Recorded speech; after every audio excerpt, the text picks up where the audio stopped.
E aí, pessoal, meu nome é Vitor Rafael, eu estou aqui trazendo uma proposta de comentar a história da Era Krakoa, começando aqui pelo seu início, a sua criação, o que foi essa era mediante a equipe dos X-Men, o impacto dela e o que ela nos deixou também aqui para nós que acompanhamos esse mundo dos quadrinhos, mas que também queremos ter uma razoabilidade de poder criticar dentro dos valores que nós defendemos.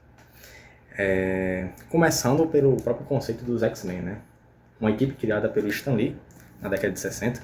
Para quem não conhece muito, pode ser aquele pessoal que apenas assistiu durante a sua infância no SBT, ou mesmo que acompanhou os filmes que foram lançados pela Fox, que também não são lá de muita qualidade, mas os X-Men das HQs, eu acho que eles nunca foram levados a uma mídia que os tratassem de uma forma interessante e aquilo que eles vêm a tentar causar o seu impacto e significado de equipe. Realmente assim, para quem não conhece, os X-Men, eles foram criados na década de 60 pelo Stan Lee, e ele trazia um conceito de jovens que despertavam seu poder quando se tornavam adolescentes. Então eles tinham aquele genes mutante dentro deles, uma equipe que sempre foi retratada com questões de conceitos de genética, que sempre foram tragos às suas histórias. E isso se remetia muito a uma questão da adolescência em si. Era um HQ feita uma equipe de adolescentes, que não eram aceitos por adultos.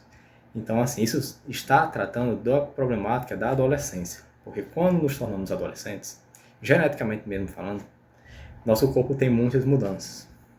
A gente começa a pensar de uma forma diferente de quando éramos crianças. Às vezes se tornando um pouco mais rebeldes, muito curiosos, e isso acaba refletindo um pouco em rixas, em cismas que temos com os pais ou com outros adultos que são vistos como autoridade. Então a equipe nasceu nesse conceito de ser uma história para adolescentes, tratando-se sobre as suas mudanças que ocorriam. Como existia sempre esse conceito de uma diversidade dentro dos próprios membros dos X-Men, todos eles são diferentes, tentando ser aceitos da forma que eram, muitas bandeiras ideológicas adentraram nas histórias em quadrinhos dos X-Men, tendo eles como um local de refúgio.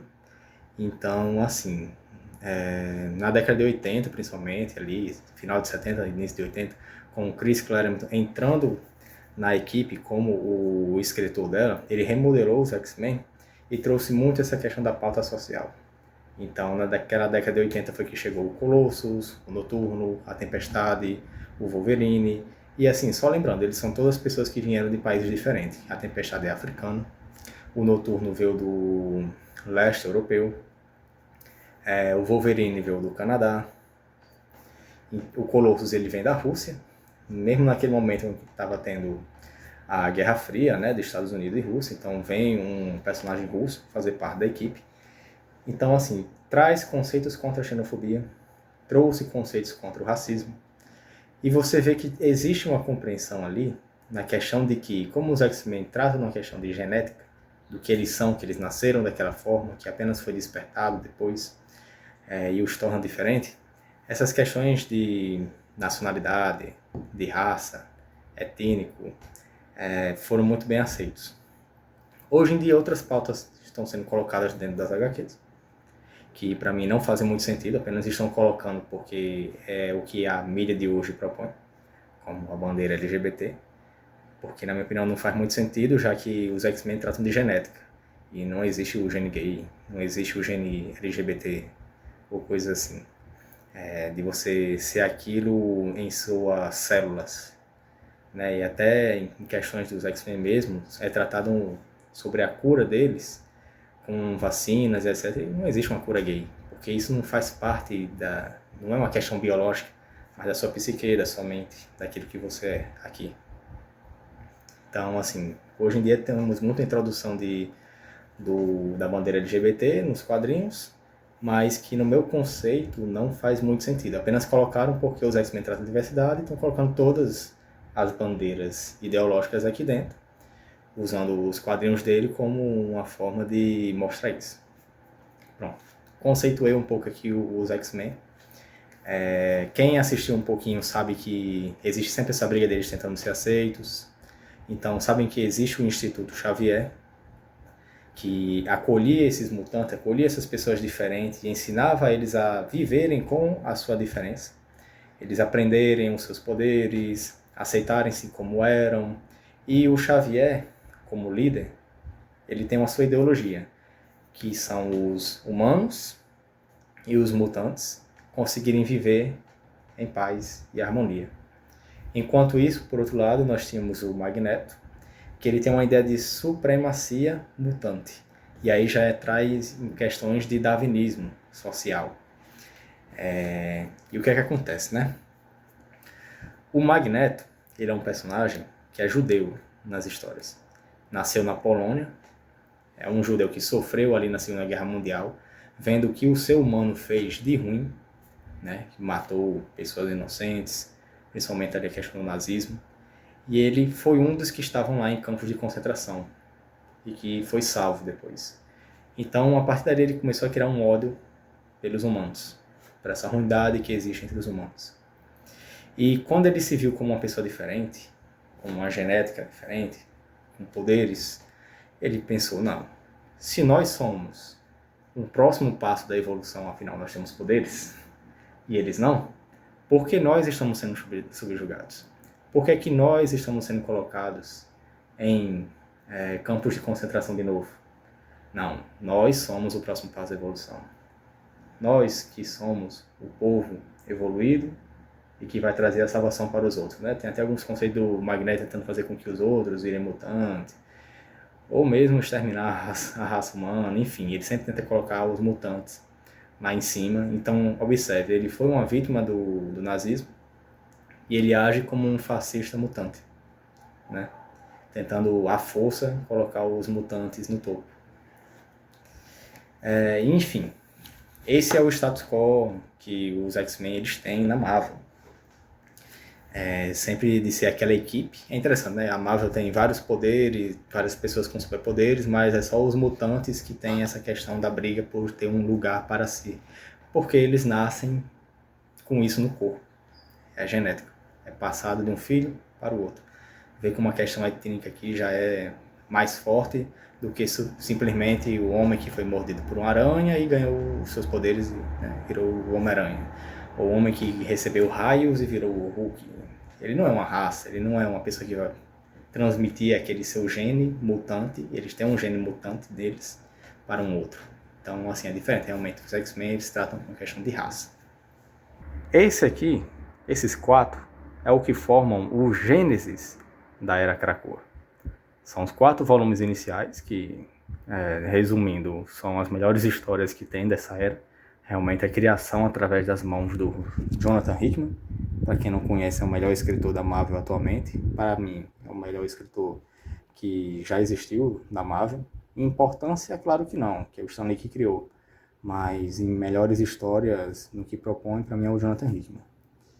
E aí você tem essa imagem aqui, muito bela, né? Novo X-Men, que começou aqui com ele, com as histórias de Dinastia X e Potências de X. E o que é que consiste a Era Krakoa? Os X-Men, os mutantes do mundo em geral, eles vão se unir para formar uma nação deles. Eles dizem, nós somos um povo, nós temos a nossa raça, né? Os outros não nos aceitam, então vamos criar a nossa nação e ela vai ser independente. E é isso. Todos os mutantes do mundo vão ter a nacionalidade krakoana e podem ir para o nosso país quando quiserem. Então, e eles todos se unem, né? O Xavier, o Magneto, depois o Apocalipse, vários vilões e heróis se unindo para formar essa nação. A HQ ela começa com uma imagem muito específica. Essa aqui, eles estão na Arbor Magma, é onde os mutantes renascem, né? E ela começa assim, com eles nesse canto, parece que tem uma árvore aqui muito diferente, os mutantes saindo de ovos, sendo criados assim já adultos, e o Xavier com essa pose aqui, como um deus, como um ídolo, falando a frase dele, né? A mim, meus X-Men. Eu acho isso uma referência poética elevada quanto ao Jardim do Éden, né?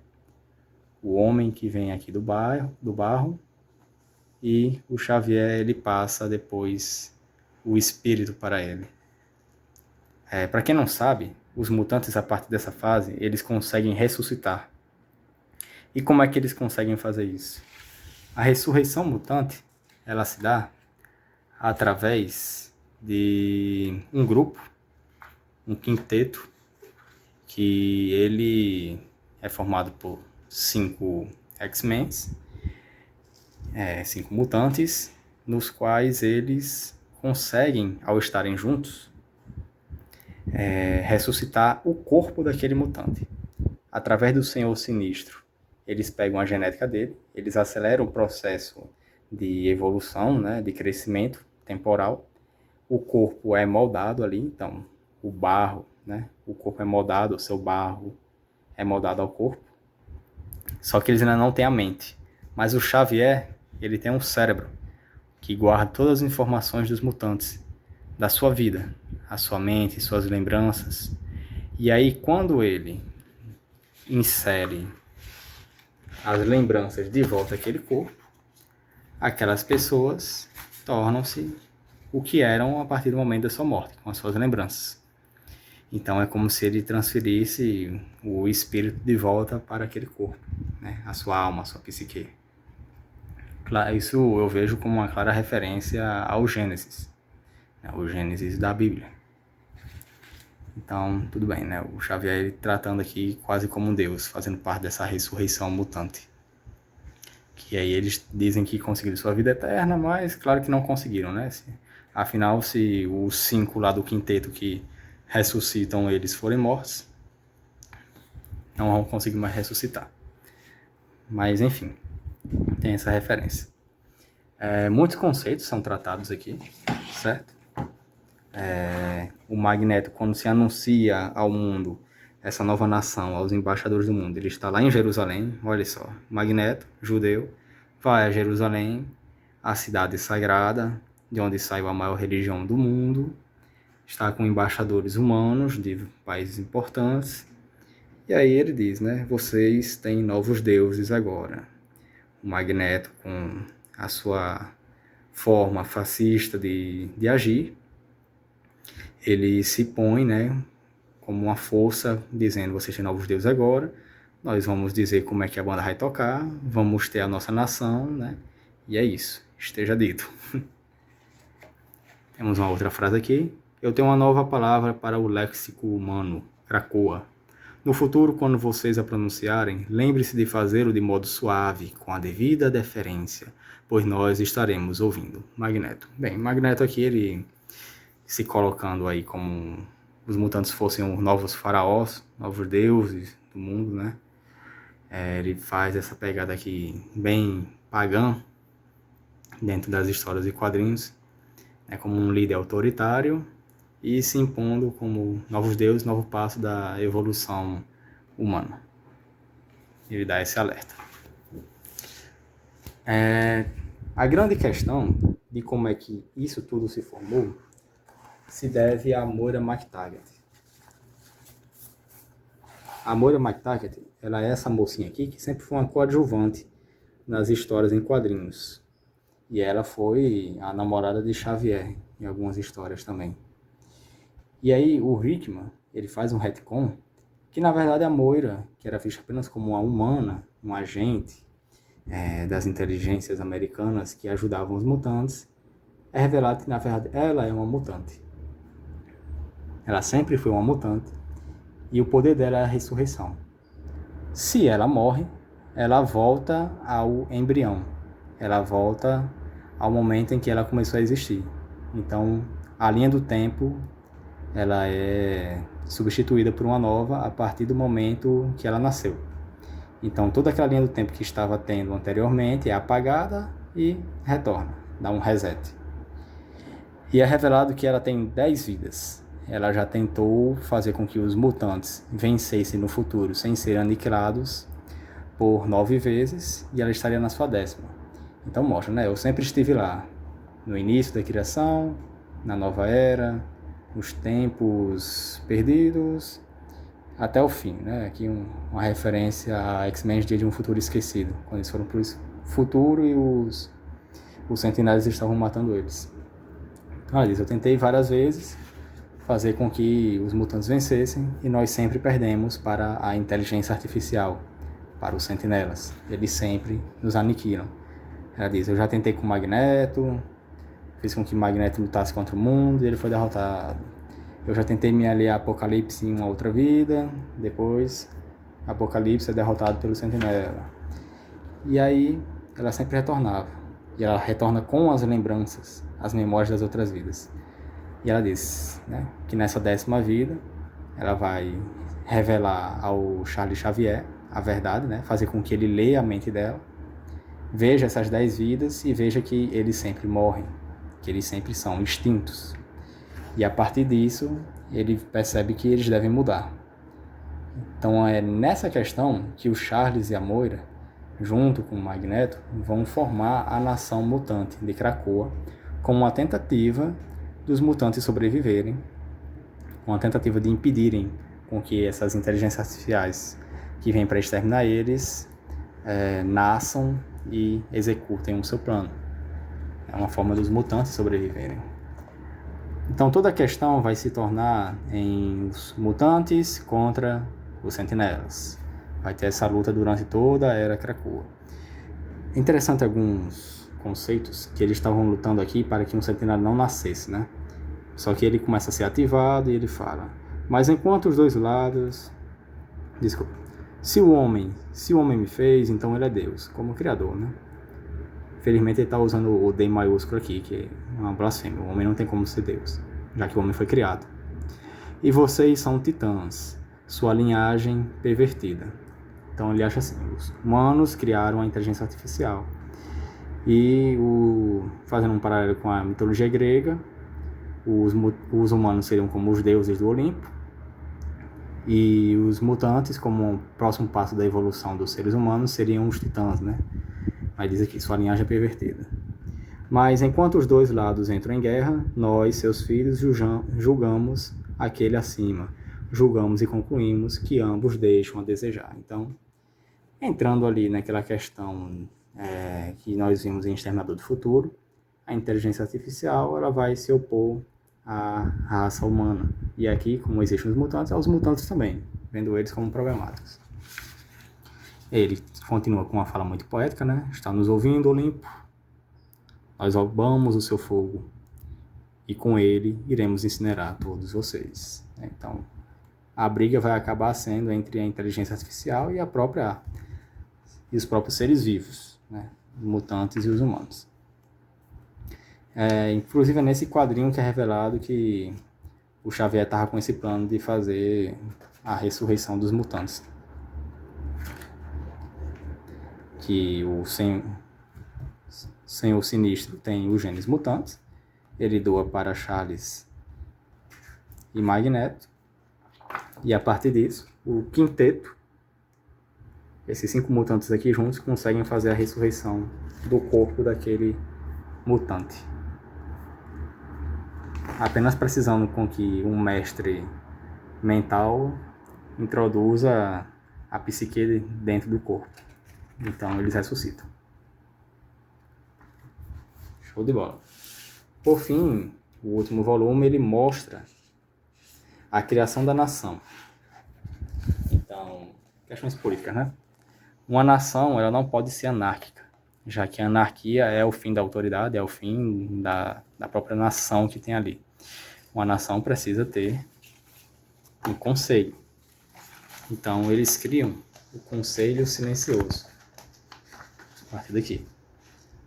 12 mutantes compõem esse conselho, são como se fossem os políticos da nação mutante.